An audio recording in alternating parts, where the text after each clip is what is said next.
How to fix Samsung Galaxy J3। Cellular network not available problem. नमस्कार दोस्तों, स्वागत है आप सभी का तिकिराज यूट्यूब चैनल पर।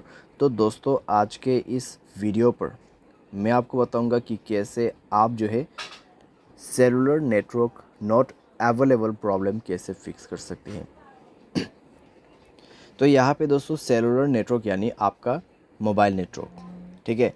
अगर यहाँ पे अवेलेबल नहीं है, आपको नेटवर्क नहीं मिल पा रहा है, तो कैसे आपको फिक्स करना होगा, आज के इस वीडियो पर मैं आपको कंप्लीट सॉल्यूशन बताने वाला हूँ, जिसके थ्रू आप अपने cellular network not available problem को डेफिनेटली फिक्स कर पाओगे, ठीक है। वीडियो शुरू करने से पहले दोस्तों, अगर आपने चैनल को सब्सक्राइब नहीं किया है तो सब्सक्राइब करते हुए बेल आइकन को क्लिक करें। अगर आप ऑनलाइन पैसा कमाना चाहते हैं तो वीडियो डिस्क्रिप्शन पर लिंक मिल जाएगा। किसी भी प्रॉब्लम के रिगार्डिंग पर आप हमें ट्विटर पर फॉलो करके मैसेज कर सकते हैं। चलिए दोस्तों, आज के इस वीडियो को शुरू करते हैं। सबसे पहले दोस्तों, आपको यहाँ पे करना क्या है, अगर आपका सेलुलर नेटवर्क अवेलेबल नहीं है तो आप दोस्तों अपने सिम कार्ड को इजेक्ट कर दीजिए, यानी कि सिम कार्ड को मोबाइल से बाहर पे निकालना है, मोबाइल को रिस्टार्ट करना है, उसके बाद सिम कार्ड को अंदर पे भर देना है, इंसर्ट करना है, ठीक है। और चेक करके देखिए आपका प्रॉब्लम सॉल्व हुआ है या नहीं हुआ है। अगर सॉल्व हो जाता है ठीक है, अगर नहीं हो रहा है एक बार फ़्लाइट मोड को ऑन करके देखिए, ठीक है।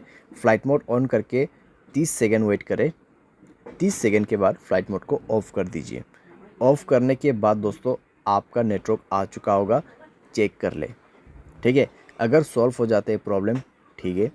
अगर आपको अभी भी प्रॉब्लम आ रहा है तो कनेक्शंस पे जाए, मोबाइल नेटवर्क्स को ओपन करें और दोस्तों नेटवर्क मोड को स्विच करके देखिए, ठीक है, 4G 3G 2G के बीच में। या फिर आप नेटवर्क ऑपरेटर में जाके नेटवर्क को मैनुअली या तो फिर ऑटोमेटिकली इस बटन को ऑन ऑफ करके यूज़ कर सकते हैं। अगर आप इसको ऑफ़ करते हैं तो मैनुअल नेटवर्क आपको दिख जाएगा, आपके एरिया में कौन सा नेटवर्क अवेलेबल है, जियो का या फिर एयरटेल का, वो आप उसको यूज़ कर सकते हैं। अगर आपका एयरटेल सिम है तो एयरटेल नेटवर्क ही यूज़ करें, उसमें रजिस्टर कीजिए। अगर जियो है तो जियो में रजिस्टर कीजिए। जियो सिम ही एयरटेल पे रजिस्टर नहीं हो सकते, एयरटेल सिम जियो पे रजिस्टर नहीं हो सकते, ठीक है। तो ये चीज़ आपको ध्यान पे रखना है। और यहाँ पे आपका नेटवर्क सेटिंग एक बार रीसेट ज़रूर करना। उसके लिए जनरल मैनेजमेंट पे जाइए, रीसेट पर क्लिक कीजिए और रीसेट नेटवर्क सेटिंग पर जाके रीसेट सेटिंग पर दबा के मोबाइल पासवर्ड भर देना है और नेटवर्क सेटिंग को रीसेट करना है, ठीक है। तो इस तरीके से दोस्तों आपका cellular network not available problem fix हो जाएगा, ठीक है। तो इस तरीके से आपको फिक्स करना है। बाय एनी चांस अगर आपको अभी भी प्रॉब्लम आते हैं तो वाईफाई की मदद से सॉफ्टवेयर को अपडेट करके देखिए। अगर मोबाइल के रिलेटेड कोई भी प्रॉब्लम है तो वो सॉफ्टवेयर अपडेट करने के बाद फिक्स हो जाएगा। अगर आपके सिम पे ही प्रॉब्लम है तो आप कस्टमर केयर को कांटेक्ट करके बात कर सकते हैं। आपके सिम से नहीं कर पा रहे, दूसरे सिम से कर दीजिए, क्योंकि दोस्तों कई बार क्या होता है सिम डीएक्टिवेट हो जाते हैं, ठीक है। कई बार सिम डीएक्टिवेट हो जाती है, उसकी वजह से सेलुलर नेटवर्क नहीं आ पाते।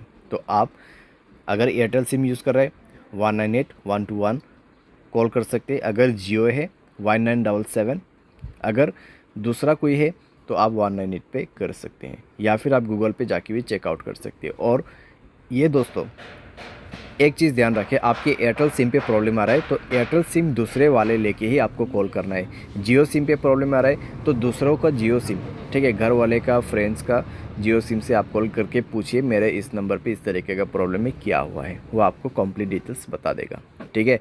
लेकिन आपसे वो कुछ जानकारी पूछेगा कन्फर्मेशन के लिए, तो उसके बाद ही आपको पता चलेगा कि एक्चुअल में प्रॉब्लम क्या हुआ है, ठीक है। जितने भी सॉल्यूशन था यहाँ पे, ठीक है, जितने भी सॉल्यूशन था मैंने यहाँ पे आपको दे दिया है। सिंपली आप उसको फॉलो कर सकते हैं, सॉल्व कर सकते हैं अपना प्रॉब्लम। उम्मीद करते हैं वीडियो आपको ये पसंद आया होगा। Thanks for watching.